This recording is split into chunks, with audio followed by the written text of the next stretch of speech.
Welcome to the Lit Up Lightworker Podcast, bringing you fun and soulful interviews with spiritual teachers with the aim of tuning you in and lighting you up. You can access all episodes of the podcast on Apple Podcasts, Spotify, Stitcher, and TuneIn. And be sure to subscribe to my YouTube channel for more videos and interviews all about finding and following your life purpose. My name is George Lizos. I'm a spiritual teacher, intuitive, the author of Be the Guru, Protect Your Light, and the #1 best-selling Lightworkers Gotta Work. And today I have with me Rashunda Tramble. Rashunda Tramble is a writer and professional tarot reader living in Zurich, Switzerland, and runs the website Stay Woke Tarot, where she shares her unique, modern-day approach to working with the tarot. Rashunda has a background in marketing and communications for the art, finance and luxury worlds, and has worked in television as a news producer and entertainment reporter. She's a member of Mensa, the High IQ Society. Rashunda, welcome to the Lit Up Lightworker Podcast. Thank you. Thank you very much, George, for having me. I appreciate it.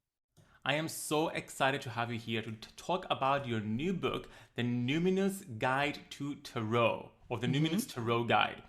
I've used that tarot ever since I was 15 years old. It was like sort of my entry to spirituality, and I have an extensive collection, as I'm sure you do as well, of like different tarot decks. I love collecting them and playing with them and trying different styles. So I'm so excited to chat all about tarot today. But before we get started and talk a little bit about your book, I want to hear a little bit about your story. What was it that got you into the tarot in the first place? Okay, how much time do we have?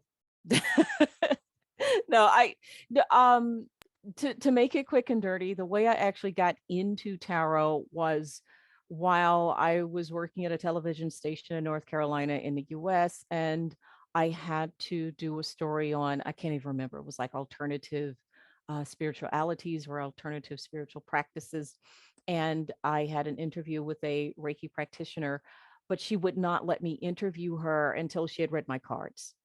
And so she read my cards and I was like, wow, I'm getting something out of this. And so that's what started me on the path. I kept the deck that I had bought as a prop for the story. I kept it for myself.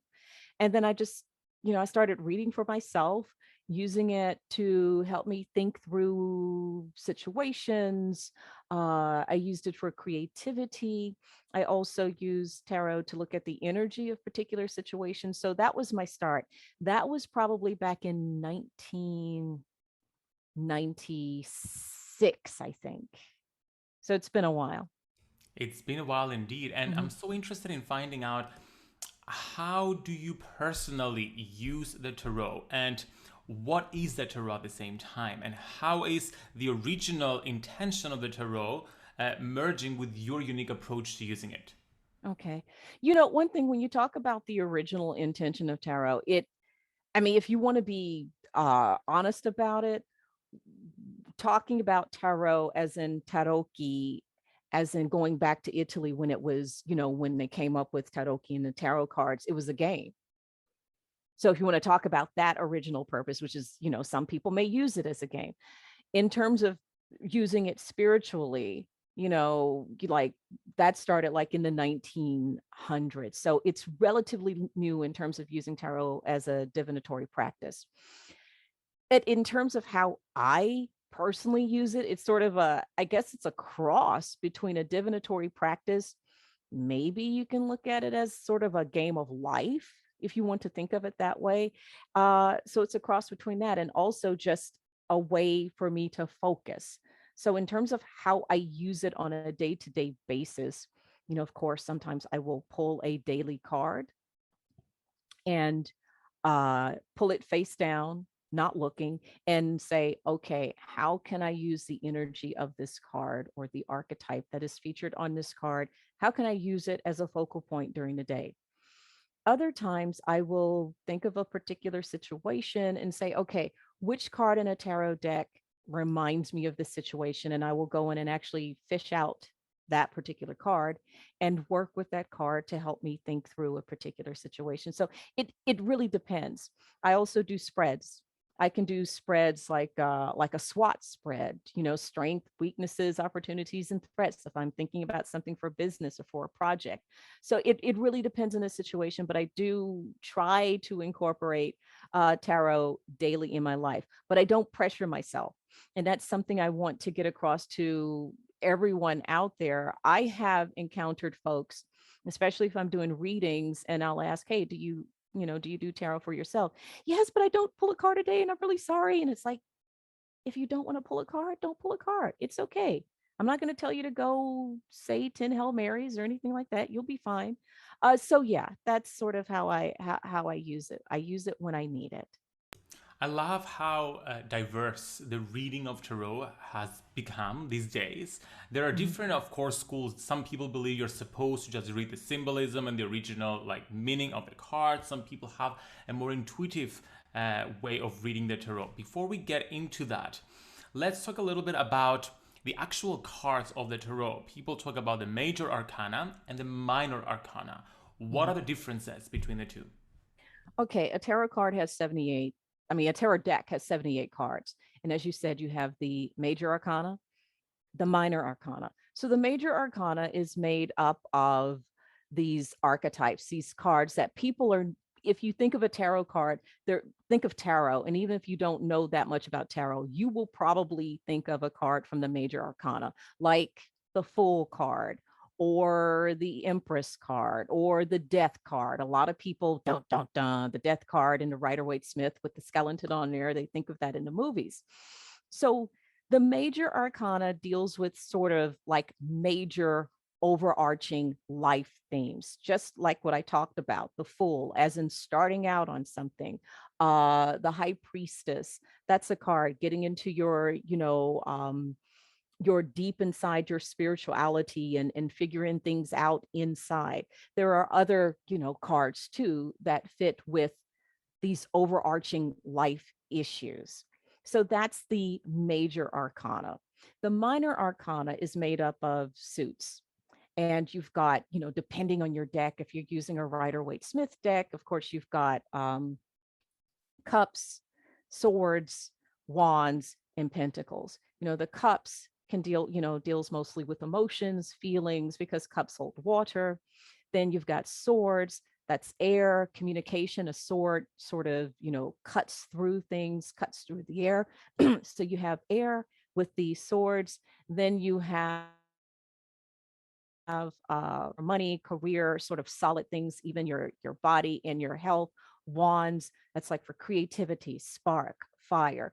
Now, all of these four groups, if you want to call them groups, those can deal with like the day-to-day things, the sort of piddly things in your life. So that's basically like the infrastructure of a tarot deck.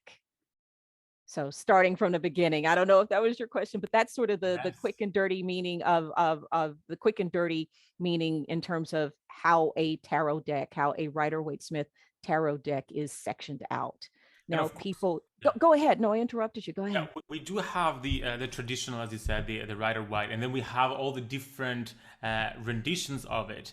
And these days, you can find tarot decks that essentially change those symbols. They change the suits, for example. Instead of, for example, cups, they have what comes to mind right now is a fairy tarot. They have mermaids for cups, Mm-hmm, and then mm-hmm, for swords they have unicorns. So, mm-hmm. what is your perspective around being creative with the design of the tarot, sticking to the original symbolism and meaning, but interpreting it with different kind of designs? I think it's wonderful. I think it's wonderful in a couple of ways, because first, it gives artists a chance to give tarot their take. This practice that has been around for decades, they can say, hey, I'm going to take this and make it my own. And there are people who identify with that. I think that is absolutely wonderful for artists. For people who use tarot, it gives them a chance to sort of expand their mindset, expand how they think of tarot and how they use tarot. I love the fact that you have, you know, tarot decks that deal with gender in a wider, more inclusive way. They're more diverse, and it brings more people into the practice, and they can use it for themselves to benefit their lives. I love that. I also like them as well, and I have so many. Like the one I'm using right now is called the mythical creatures tarot. It was a special Mm-hmm. edition one. I have the card Mm-hmm. in front of me right now, Nine of Swords, and you can see how Mm. they played with the symbolism. They have mythical Yes. creatures rather than just Mm-hmm. using the specific symbolism, which Mm-hmm. I Mm-hmm. find interesting and fun as well. It just Mm-hmm. keeps me wanting more decks, Mm-hmm. essentially. Mm-hmm. Yeah, I at last count, I think I have 130 decks. We're I definitely know. in competition right now Ex- because I'm trying to declutter every single year, and it becomes Mhm. harder and harder because I love Mhm. them all. But yes, I mean, there's people who just collect tarot decks, and it's a beautiful thing because it allows you to explore different aspects of yourself. I feel that when I read, for example, Five of Cups in a specific deck and a Five of Cups in a different deck, I get a different message, I get a different feeling, I get a different like sensation out of it. It's Mhm. because of the different energy and the design and the different symbolism within each deck, which I find beautiful. Now let's talk I a little. Yes, tell me. no, no, just I'm glad you mentioned that, because if there are people out there who they do have different decks and they say, which deck should I use? Sometimes you can use all of them. For example, you mentioned the Five of Cups. Do a spread with the Five of Cups from each deck you have, just to get different aspects of a particular situation. And sometimes I do that, not with all 130 decks, but maybe three or four at a time. Have you ever tried combining two decks together and giving yourself a reading? Mhm. I've tried it. It gets kind of gnarly sometimes, with if you have two decks that are kind of completely different, you really have to sit down and concentrate. But I have done that before, and it's interesting what comes up. Yes, indeed. Hmm. It's fun Hmm. how many ways there are to like give ourselves readings and explore the tarot. That's Hmm. why I love it so much. Now, let's talk a little bit about the Numinous Tarot Guide, which is a different approach, sort of, to reading the tarot. Of course, for those of you watching or listening who don't know what the Numinous is, it's an online publishing platform. They publish books, they publish articles, they publish astrology. I've written two articles for the Numinous as well, and you can go check them out. One about the unicorns, and the other one is about mermaids, of course. Hmm. Hmm. So, what is a Numinous way of reading the tarot? So, how is this book different? Hmm. It's interesting because you mentioned you mentioned the website, the Numinous, which is sort of it's sort of a real life way of addressing and embracing spirituality. And the Numinous Tarot Guide, and I have the book right here if you're wondering what it looks like, there you go. It's also a real life, modern day way of learning, embracing, relearning tarot. We've got three different ways in this book for you to approach tarot. It's storytelling. Each card in this book, each card in a tarot deck, we have it in this book, and we have parables, modern day stories connected to each tarot deck. So that's one way you can sort of, you know, enter into tarot.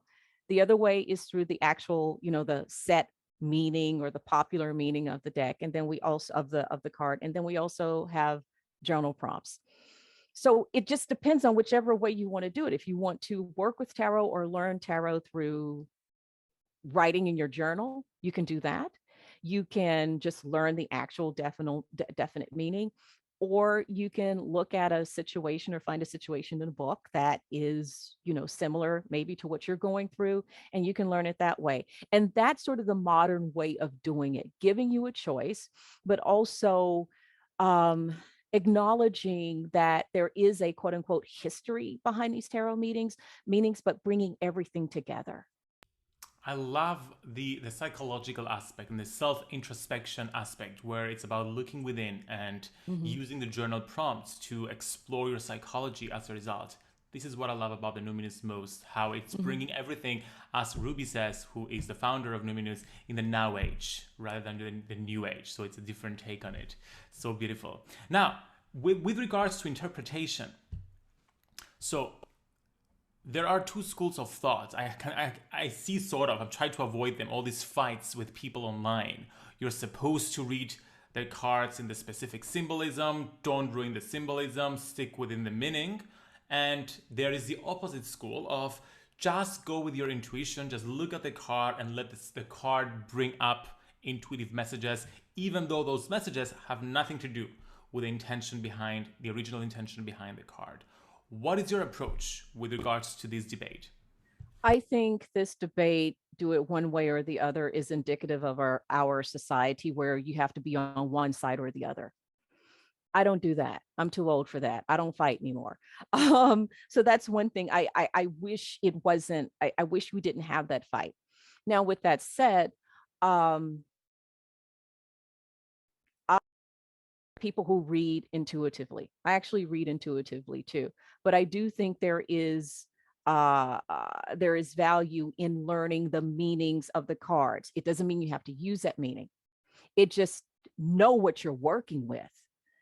You know, you can say, okay, yeah, I learned the meaning of the death card and I think it's bullshit, which is okay because it says, okay, you actually sat down and read it. And that's where I sort of, when people say I read tarot intuitively, I don't have to know the meanings. And then I'm like, but then why are you reading tarot? Why even deal with it then? Why even bother? If you don't want to learn the meanings, then you don't have to read it. Just say you're doing your own personal divinatory practice. And it's not tarot, but maybe it's similar. But it doesn't have to be an argument. I think there is room for all of it. If people want to stick to the rote meanings and say you can only read using these symbols, then that's fine, because there are people that will agree with you and they will come to you for that type of reading.